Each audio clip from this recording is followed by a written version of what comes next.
If you want to ask any question, you are most welcome to ask. Yes, please. Maharaji, I have a couple of questions to ask about my children. The first is a question that my daughter asked me to ask you. It's a little silly, but she wanted to know if you know that she has the same birthday that you have. She was born on your birthday. Sister, how does it help her or how does it help me? Well, I was hoping that... I can sympathize with her, she can sympathize with me. Well, I was just hoping that it would help her remember you. And it is not a pleasure to come to this world, as we all know. So we can only sympathize with each other, that's all. Okay, thank you. The other question I have is concerning disciplining my children. I've been raising 5 children by myself for the last 10 years. And sometimes, I know you've given me tremendous strength in being able to raise them by myself. Sometimes I find it difficult in knowing exactly what type of discipline to use when they don't listen, when they do something that I don't feel is correct. Most especially the last several years with my oldest son, who, when he was very, very young, used to ask and cry for initiation. Before he could even talk, one of the first things he did was ask me to ask you for initiation, and we wrote to you in one way, and you told me to tell him that he should listen to his mother and father. And now that he's older, he's forgotten about his attachment to the path. And just we get into, I don't even know if I should say arguments, but like a power struggle. Well, sister, I can understand your concern as a mother about the welfare of your children. But we should know they have their own life to live. The children's come through us, they don't belong to us. They have their own destiny to go through. Moreover, there's the generation gap. Our way of looking at those things is different than theirs. And it is not always that we are right. Though by age we may be experienced, or at least we are supposed to be more experienced than them. But it is not essential that we are more wiser than them. Sometimes they may be right, we may have been wrong. So we, as a parent, we should try to do our best to guide them, to do our best for their welfare. But then if they don't listen, leave it to them to stand on their own legs, make their own future, realize their own mistakes, and learn by their own experiences. But as a parents, we feel concerned, we want to do our duty. But there's a limit what we can do for them. We can't do everything for them. They have their own destiny to play. And sometimes we are helpless spectators, what they're going through, knowing fully well that they're jumping in the dark. But then we should be a good spectator then, because we can't help them, we can't do anything for them. They refuse to listen to us. We shouldn't lose our own balance. We must stand our own, we must be content within our own self and try to help them as much as we can and not much worry about them. Thank you very much. Yes, anybody can get the mic and say anything.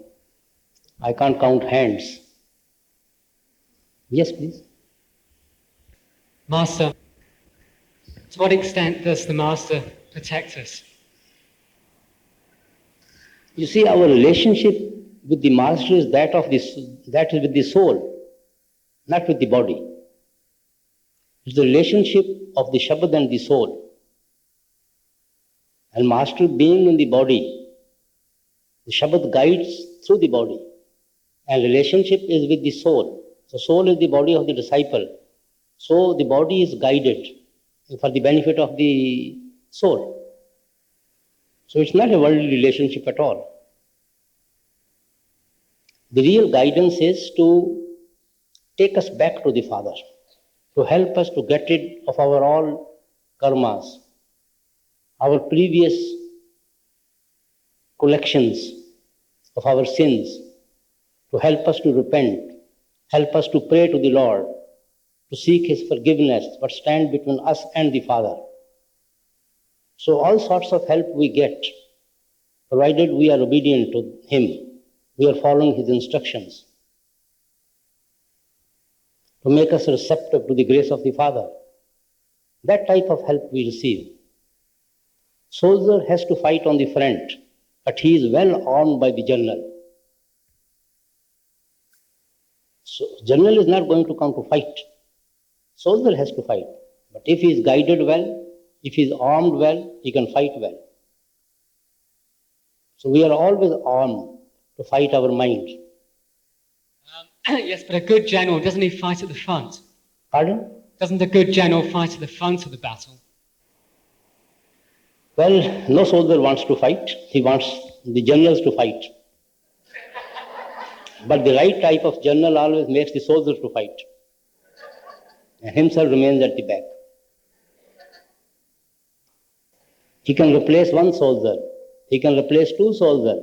He can't replace 1,000 soldiers. Ultimately, every soldier has to stand on his own legs. They must build their own strength on the guidance of a general. Yes? Maharaji, I would just love to express our gratitude. I'm sure I'm talking for the rest of us. Our gratitude for making everything so pleasant for us. And I believe there's no other place in the world that will make us more comfortable but by your feet. So, brother, you are not under obligation of anyone. We all belong to one, I would say, one place. We all belong to each other. And all this, what you find, what you see, what you get, belongs to all of you. So we have to be helpful to one another. We are source of strength to one another. Our goal is one, our destination is one, our path is one. So we are only helpful and source of strength to one another. So there's nothing to feel obliged to anyone. You are absolutely free, don't worry. It's a pleasure for them to serve other fellow brothers and sisters. Yes? I'm actually new following your path, and the thing is, you mentioned about the children. It's this one satsangi asking you about the children, which I'm experiencing similar, but it is quite different. Which is my son looking at me being vegetarian. He asked, and he said, "Why Papa doesn't eat meat anymore?" And for me, I don't want to influence him in the way that I am forcing him, but I like to that he himself will be pulled by you. So I just explained that eating the animal is cruel, and he become a vegetarian, and he also wants to meditate. He said to me he wants to follow the path. Yet I'm confused because he's a little boy of age of 10, and he said he asked me whether how to do proper meditation. Well, I said I can't answer you because you got to be initiated first, then you will do a proper meditation. So can you explain, please, what shall I do with him, Master? Well, brother, first thing I'd like to correct you, it's not my path. There's only one path, the path leading back to Father. And every mistake who has come before us, they have been showing us the same path, which we often forget after their departure. Because if the Lord is one, and if it resides within every one of us, and if we have to seek Him within, there cannot be different paths leading back to Him. We are all made alike. So path must be the one leading back to Him. So those who try to seek Him within, for them there is only one path. Those who try to search Him outside, naturally they are lost in illusions. So there is only one path, which takes us back to the Father. Path of love and devotion to the Father. Attaching ourselves to the Father, detaching ourselves from this creation. That is the only path. As about children, we cannot force them to be vegetarian. We can create an atmosphere in the house in which they are being brought up, and then let them grow and take their own decision. That will be much more useful rather than forcing them to make them vegetarian. That will be short-lived. If the parents are always heroes for the children, they always look to them for guidance. So if they build such an atmosphere in the home, atmosphere of devotion, of love, of truth, of search for the Father, so automatically children are influenced when they're brought up in that atmosphere. They automatically follow the line adopted by their parents. They don't have to tell them, do this or don't do that. But still, everybody has his own destiny, as I said. So let them grow with their own understanding. It should help them to develop their own understanding. And then let them take their own decisions. They will be more lasting. Then you are building their decision on rock, not on sand. So if the atmosphere of meditation is there, then it will automatically help the children. Is anyone, please, anyone? Yes? Yes, please. It's hard to, Maharaji, I want to thank you for everything that you've done for me. And I live in an isolated area. It takes me a while to get to satsang. I would like to move to another area where I could go to satsang during the weekdays also. But I just read in one of the books about isolation being good too. Should I go where I can have a lot more satsang? Well, sister, to be very frank, we have to build our own atmosphere in which we have to build our meditation. Outside atmosphere is helpful, but not very lasting.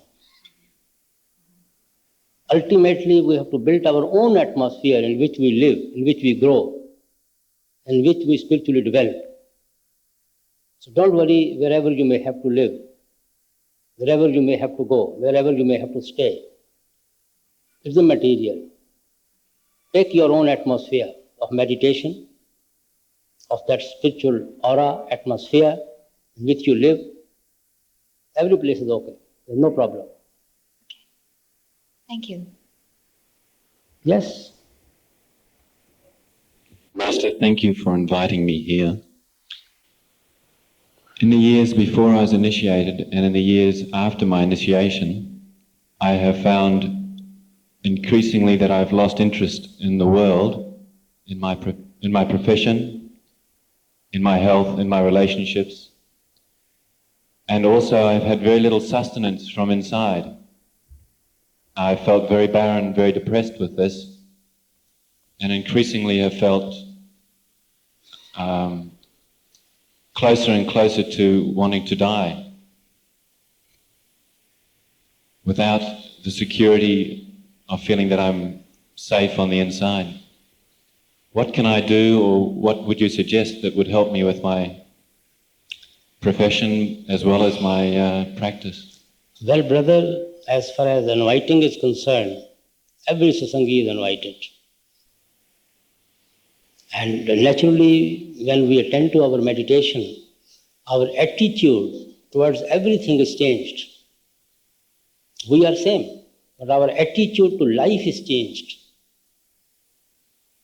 First, we used to be so much attached to those faces, those objects, those things. Then we are hardly any interested in them. We just deal with them as a matter of duty. So our meditation changes our attitude towards life. That meditation, that type of change the meditation brings in our life. And it's a change for the good. But we should definitely discharge our obligation as a citizen, as a husband, as a brother, as a sister, as a son, We shouldn't run away from our responsibilities to the society or to the family or to our dear ones. We have to discharge our all responsibilities and duties, obligations. And at the same time, we have to attend to our meditation. But our attitude towards that duty, to that obligation will definitely change. You can't help it. You'll be doing all that without any attachment to anybody. Yes. You can give to anybody. I can hardly count the hands. Radha Swami Maharaji, Master's Grace gave me the wish to become a good satsangi. But I don't think that I'm doing my best here. My question is there anything left in my hands, or for more effort, I need to wait much grace from the Master? Well, brother, everything starts with His grace. In our hand is that we should be receptive to the grace and make best use of that grace. We should not put our cup upside down.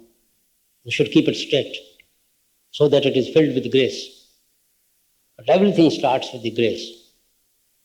It is in His hand to give us His love, His devotion, and the opportunity, the facility, the environment in which we can build our meditation. It's entirely in His hand. We have our own part to play. I often give an example that if a person is hungry, he has nothing to eat in the plate, and he can't help it, he will remain hungry. If there is a delicious food in the plate and he has no hunger at all, he will never feel like eating at all. So if the food is there, food is delicious, and hunger is there, his hands will automatically work. So that much part we play in our life. It is in the Lord's hand to give us His hunger. It is in Lord's hand to give that delicious food in the plate. So we have to play our part. Our hands should move from plate to the mouth. That is the part we have been assigned to us. So without His grace, we will never think about the Even Father. That is why Christ said that I have come for the allotted sheep, the marked sheep. Marking is done by the Father. Allotment is done by the Father. I have just come to collect them. I will whistle, they will automatically collect around me. Those who belong to me, they will automatically come. I don't have to advertise for them at all. So that marking is done by the Father. Automatically, He creates that environment, that facility, that opportunity, the atmosphere in which we all collect around our pivot. How can someone know that he's doing his best use of Master's grace? Well, brother, there's nothing much to know about it. When the grace comes, you automatically know how we feel affected by it. You can't say that His grace was there and I was receiving the grace and I never knew when it came and when it went away. It is right within us. It grows right within us. We automatically become aware of it. Thank you, Maharaji. Yes, Maharaji. When I was in Videra 5 years ago and I was with you during the whole session, I felt very strong, also referring the meditation and my whole attitude to the path. In the meantime, a lot of things happened to me. And now I see that I become more weak and I don't know how to handle with this weakness. I am afraid that I become lazy and I have no interest in the world and my profession and everything. And now I'm afraid to decide me, and that this decision comes from my ego. I'm unsure in handling with the world affairs, and I'm only waiting for some things which happen to me anywhere. But I don't know what to do then. Well, brother, we are all struggling souls on the path. We shouldn't try to analyze too much ourselves. We should just attend to our meditation. Ups and downs are there. We do fall, again we get up. Again we are on the path. Again a strong wind comes and puts us aside. But again we are on the path. His grace is always there. When He has sown the seed, He will also help it to grow also. He has to water it. He has to nurture it. He has to help us to grow that seed sooner or later.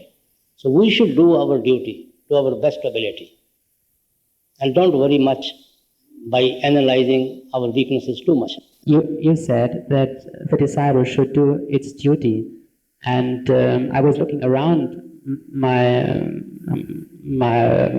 point where I am, the family, and so I didn't felt any duty. I'm completely free, and so very often I ask, what is my duty? So I thought that could only be the meditation.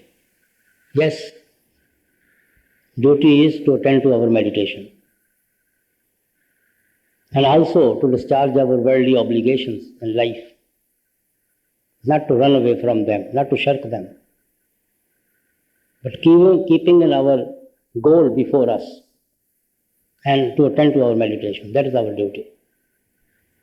Then leave the result to Him rather than worry about the result. Yes? Yes, Master. Great Master says that each American satsangi has a twofold purpose. The first is for himself to do his own meditation and to release himself from the bondage of birth and death.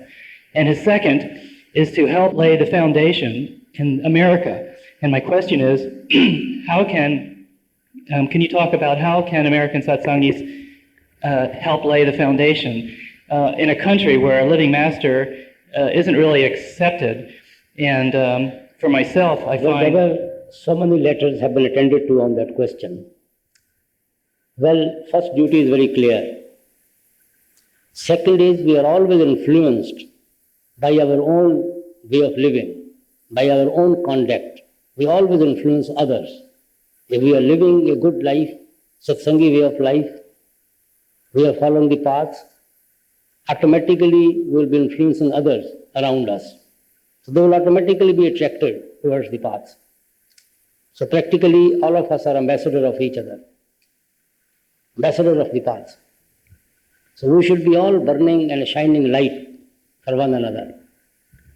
Yes, Master, but I feel sometimes I haven't made enough progress to be able to set that example. Well, He has kept an ideal before us, and we should try to achieve that ideal.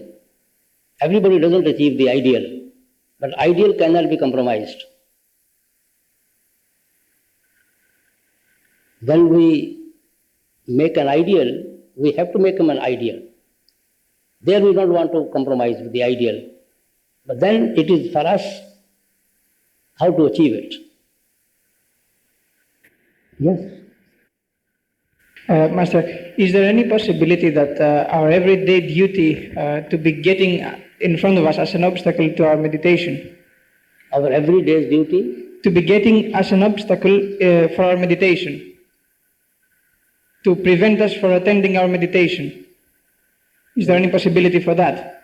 Prevent us from meditation? Yes. Who prevents us from meditation? If there is any possibility that our everyday duties to our society, towards our family, our work, or everything. Well, brother, it is our own mind, it is our own weakness which prevents us from meditation. Nobody prevents us from meditation. We have put lot of bindings on our own self, and we have become slave of those bindings.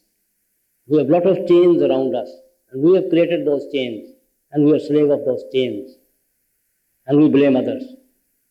It is our own mind. What will my wife say? What will my children say? What will my society say? What will my neighbor say? All sorts of restrictions we have put on ourselves. We have conditioned our mind by these chains. So we think we are helpless. We can't attend to meditation. If you want to break them, it takes no time to break them. I wasn't so much referring to what other people say, but to the amount of work that has to be done towards society. Well, one has to adjust. It doesn't mean that 24 hours we have to give ourselves to society and we don't want to keep even 1 or half an hour for ourselves. After all, you take time to sleep, you take time for the bath, you take time for eating, you take time to relax. You have to adjust your timing. You have to adjust your responsibilities and obligations in a way that you also tend to your own needs and also to the needs of the society. That is why we have invented so many gadgets, just to give us some more time. First we used to travel on foot. Then we had cycle, we had cars, now we have planes, just so that we may have more time for ourselves. First house lady used to cook in a couple of hours, now she cooks the food in probably half an hour. But then we should keep that 1.5 hour which we have saved by these gadgets for ourselves. We must learn to adjust our daily routine. We have become slave to our needs. We have to adjust. Tomorrow you will say, I have no time to sleep. I'm so busy. After all, body needs sleep. Body needs food. Body needs clothing. We have to adjust our engagements of daily activities every day. And only we can help ourselves in adjusting them. Nobody can chalk out any program for us. Yes. Master, since Kal was a son of God, I'm very confused about what Master wants us, what kind of relationship we have left to deal with Kal. Do we still have to have a relationship with Kal once we've been initiated?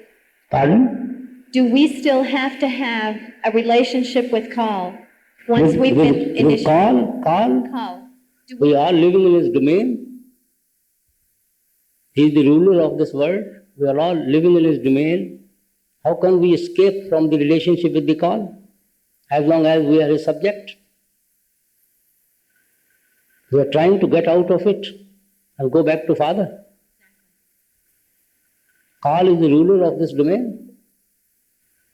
Christ said, whatever you sow, so shall you reap. That is the cosmic law which he has made. And we have to act accordingly, we have to live accordingly in this creation. And he sees to it that we have to pay for all what we do in this creation before we can escape. So we have a relationship with him. How can we escape that relationship? Meditation means trying to rise above that relationship, going beyond the realm of Kal.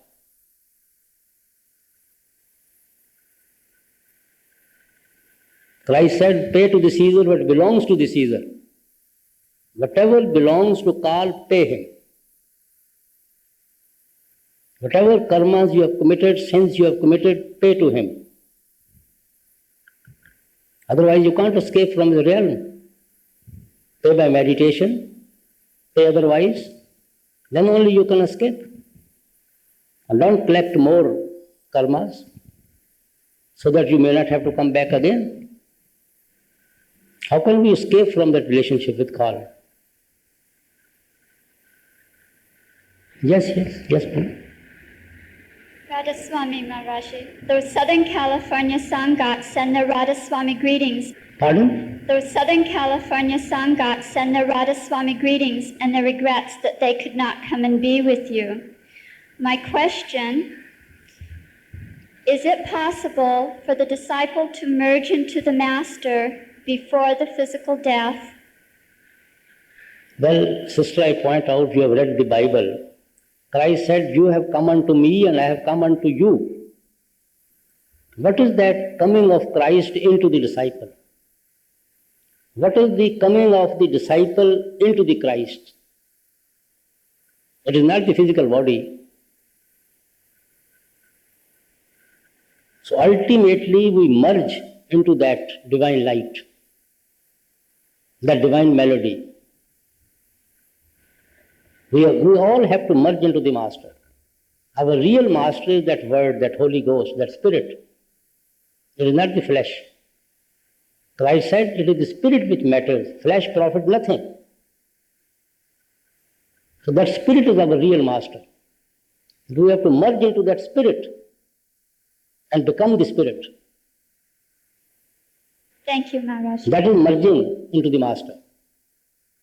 It is not the physical body of the Master. It has been taken from here, it will be left here. It will not go to the house of the Father. Only that is our Master which goes to the house of the Father along with us. That is our real Master. That is the Spirit with which we are connected.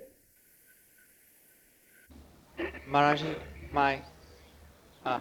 when a child is born, when a soul comes into the world, just repeat it loudly. When a soul comes into the body, when a child is born, sometimes they seem to emanate light, and as they grow, they seem to. When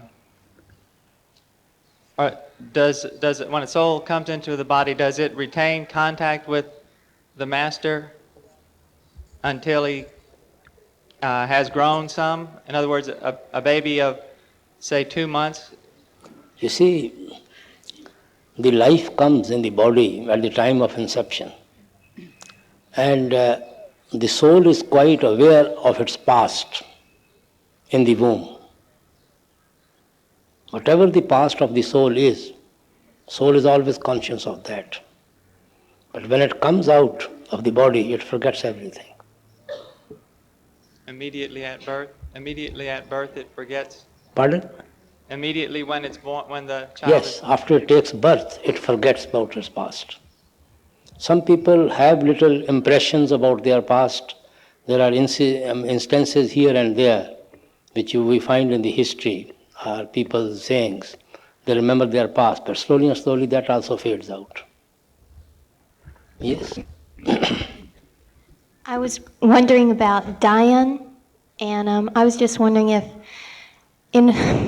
if you see the physical form of the Master, that's supposed to be a help to Dhyan, but it's not necessary. I'm not following your question. Okay. Dhyan? Dhyan, D-H-Y-A-N. Dion. I always say it wrong. Sorry. Okay. Yes. Anyway, I think I know what it means. But if it's a help to see the physical form of the Master, then... You see, I follow your questions. Okay. Dhyan is a great help to a disciple. It's not must. It's a great help. What is the purpose of Dhyan?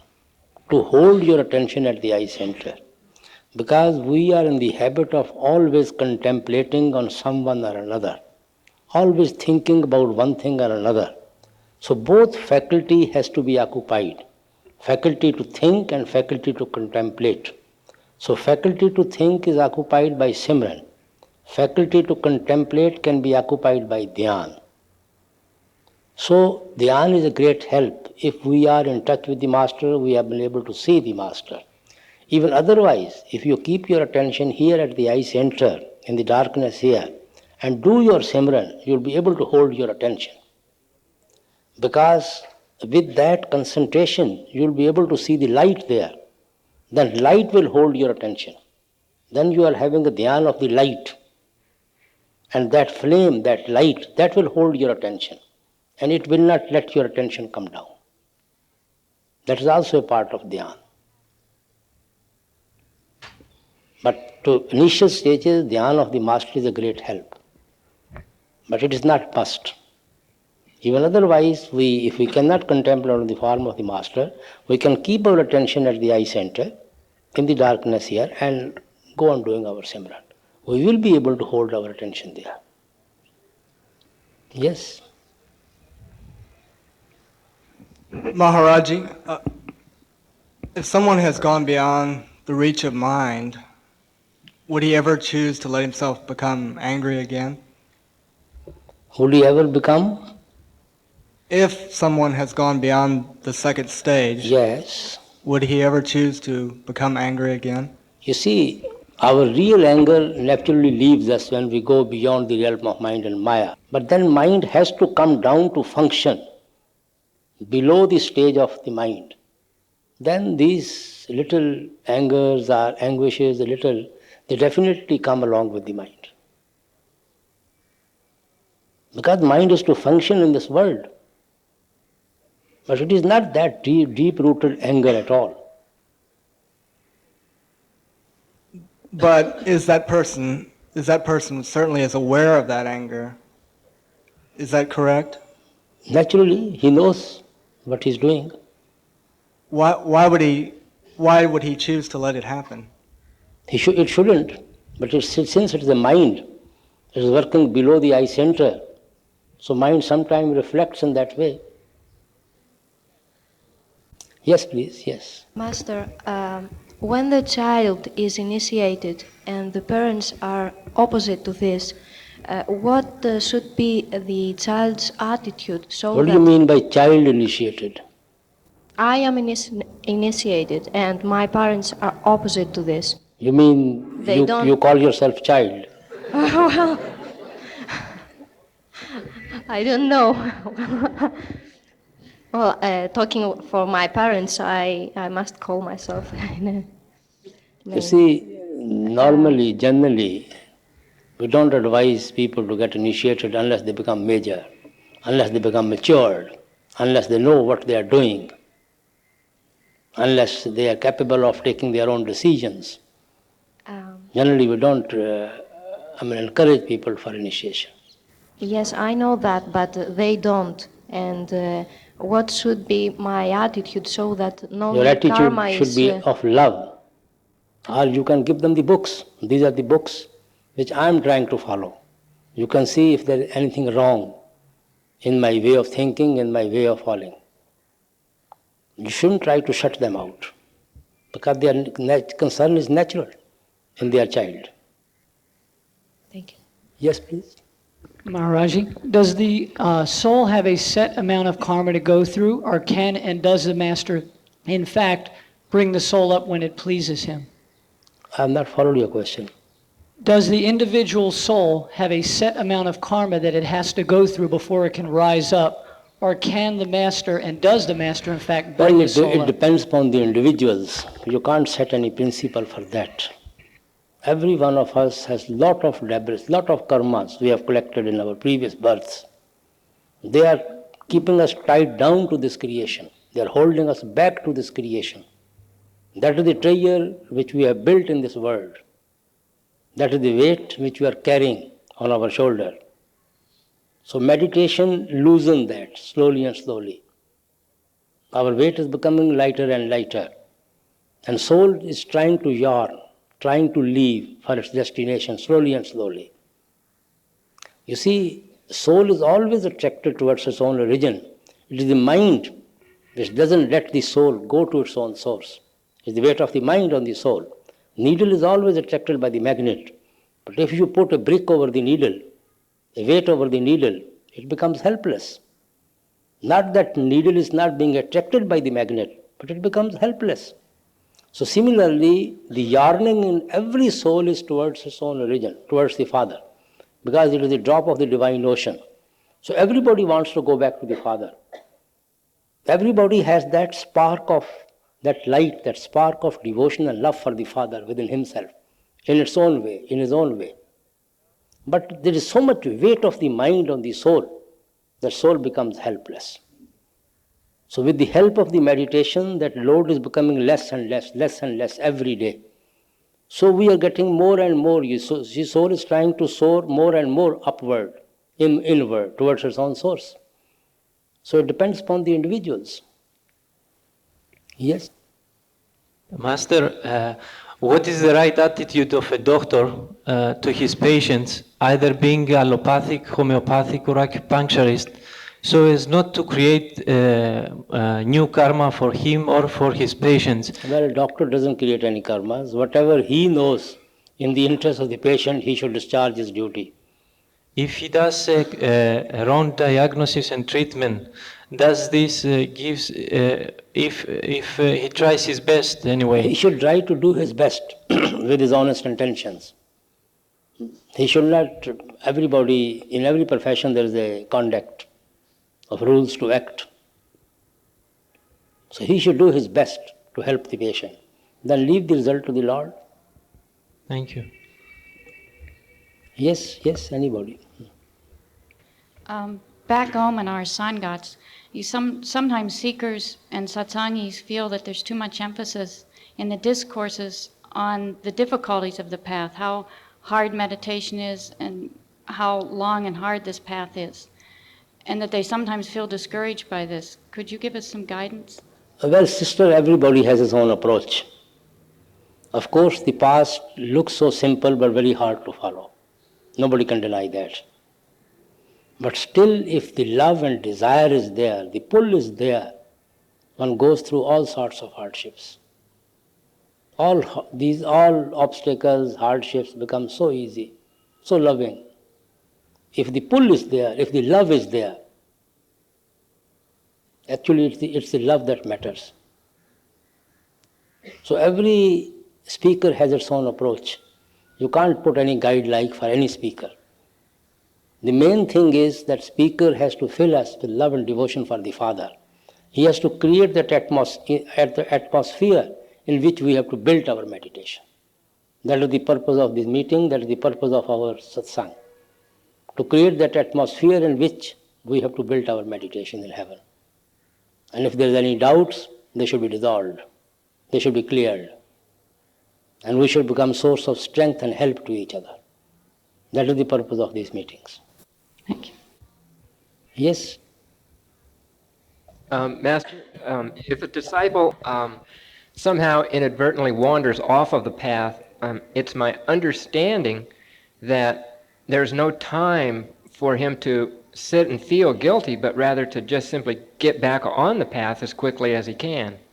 I understand that, but what I'm having trouble with is feeling that sense of true repentance in my own heart and the mercy of the Master. Where do I go? What do I do to feel that? You see, repentance, brother, comes from within. The real repentance is not to repeat the same thing again and attend to your meditation. Meditation helps you to seek forgiveness from the Father. Otherwise, just praying to Father for forgiveness is meaningless. They are empty words. Meditation itself is seeking forgiveness from the Father. What is meditation? Whatever stands between us and the Father through ages and ages since the creation, we are trying to seek His forgiveness for all that, so that nothing should stand between us and the Father. That is our meditation.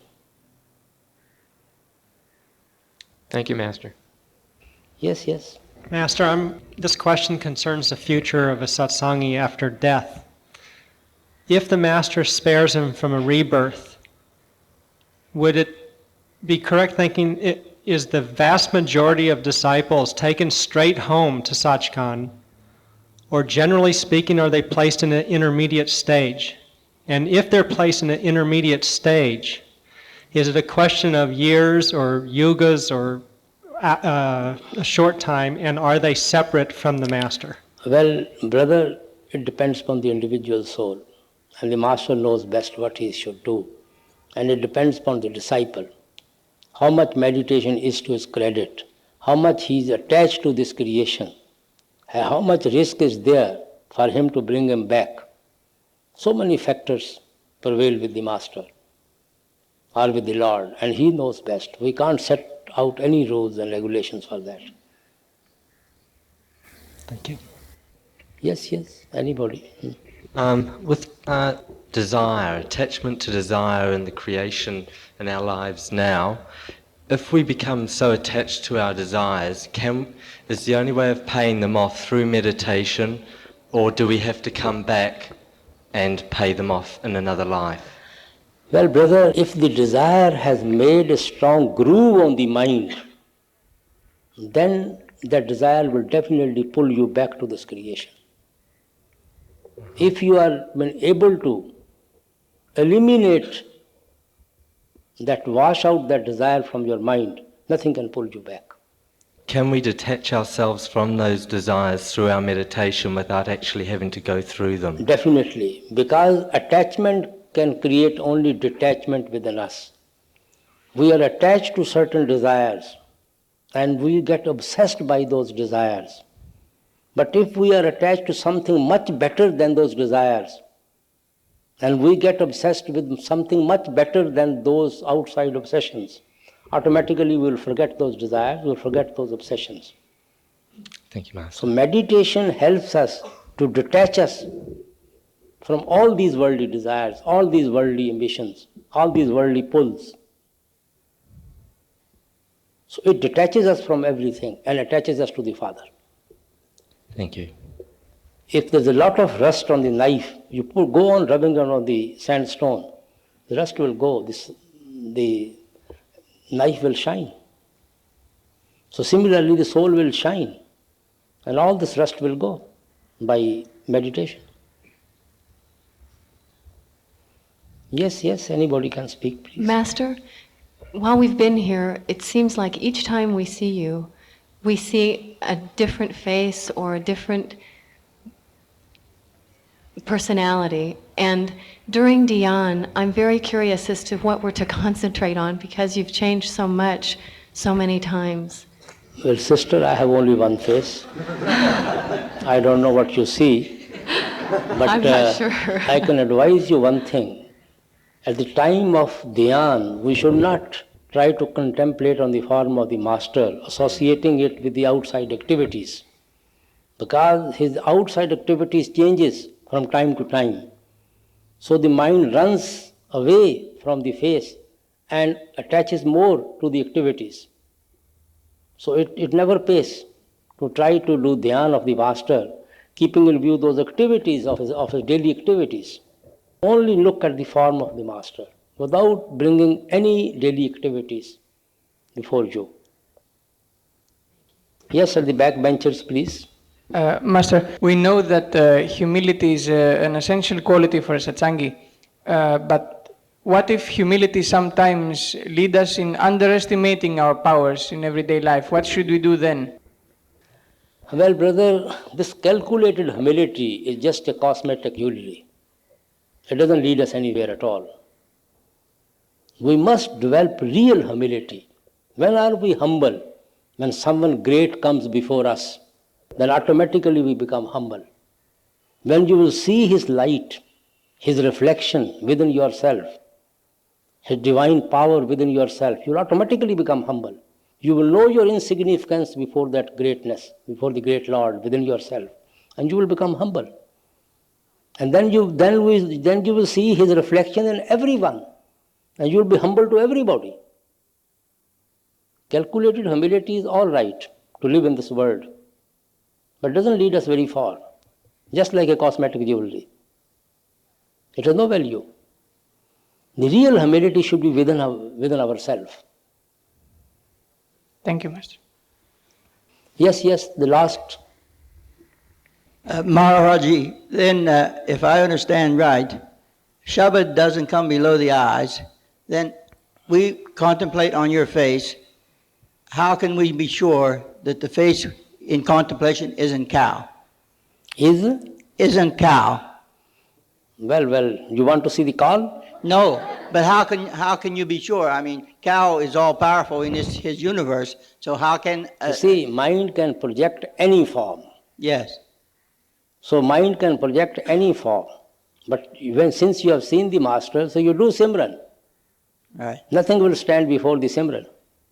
Then somebody that hasn't seen the physical Master couldn't be sure of who he was. I mean, say you're initiated. But before Simran, nothing else will stay except your own Master. Nothing else will stay before Simran. Thank you. That is the touchstone before us.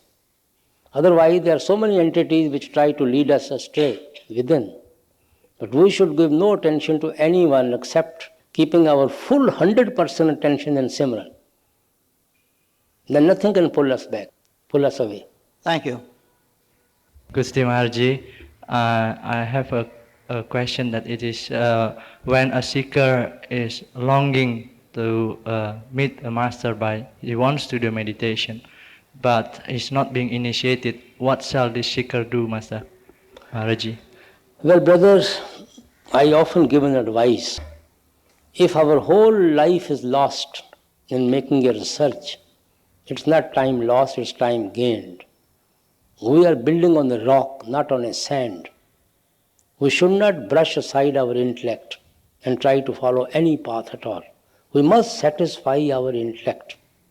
Any question bothers us, we must satisfy our intellect.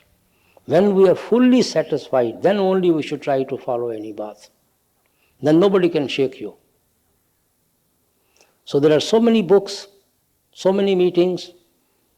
You should try to open yourself to all those books, all those meetings, all those discussions, and just satisfy yourself whether this way of life is meant for you or not. When the pull becomes so strong from within, you can't resist it, you're most welcome to follow it. Pull must come from within. Yes, Maharaji, but I already read lots of the path books, and I feel that I know you know best. Well, brother, I am not discussing about your case. I am generally telling you what a seeker should do. Yes, but if not being initiated, what shall one do, Maharaji? Waiting for initiation. Is it just not doing meditation at all? Just wait. Thank you very much, Maharaji. There's nothing much to lose. Just wait. Thank you very much, Maharaji. Yes, anyone? Master, what can we do to overcome the disappointment at unfulfilled expectations in meditation? Brother, we should never sit in meditation with some excitement, with some expectation. We should just sit in meditation with love and devotion. Whatever has to come will automatically come. If you will every day sit with certain expectation, I'm going to see this and I'm going to see that, naturally you will get disappointed. You will not be able to concentrate at all to see all that. You just forget about any excitement, just rise above any type of excitement. And just as a matter of duty, sit in meditation. Try to concentrate as much as you can. And when it comes, it just comes. I think you should evolve some principle to ask questions, because so many hands, I don't know whom to say yes and whom to say no. Either the first 3 rows should ask, and every day you change the rows, so everybody will get the opportunity. And that will be much better for all of you. Anyway, you can ask anyone now. Okay. Master, I am just so happy to be here, but I'm just miserable, too. And You are happy in your misery? I'm miserable. Comfortably miserable. Yeah. What is bothering you here? What can I do? Meditate, yeah. I'm too greedy. I got so much the very first day I was here, and I want even more. Well, sister, And I'm I'm trying to making give his as life much. miserable. I'm I'm trying sorry. to give as much as I can. I know. You know my daily activities. I mean, I don't know. Thank you. Anyway, you should be at that level where you can always be with your master. And why live with misery? Why not live with happiness? Okay. It's for you to come to that level where there's no separation. Okay. Thank you. Maharaji. Maharaji. Yes. I have a question about food and how it affects the withdrawal of the soul from the body during meditation. Is it what we eat, or when we eat, or how much we eat? Should we time our meals according to when we know we're going to sit in meditation so that the withdrawal can come? Sister, our withdrawal entirely doesn't depend upon eating. But if you'll overeat, naturally you'll sleep. So you have to have a controlled diet, no doubt. But that doesn't mean if you are having a controlled diet, you are going to have success in your meditation. These are just for the physical health. Healthy body can attend better to meditation, better concentrate. But the mere health can't lead you to meditation. Yes, but if we eat spicy food, would it hold the attention into the body more? If than you eating eat food with a lot of spice, with salt, or it doesn't make well, any it difference depends upon then? individuals. Some people enjoy spicy food and there's nothing wrong with them. Their constitution is such, their climate is such. And other people just can't tolerate at all. I have known people in the desert, they take a lot of spicy chilies and all that. Probably that is the only type of food which can suit them. Otherwise, probably that food kills all the bacteria and insects within themselves. Otherwise, they don't get even clean water to drink. So it depends upon the individuals. Whatever foods suits anybody. Some people just take raw food.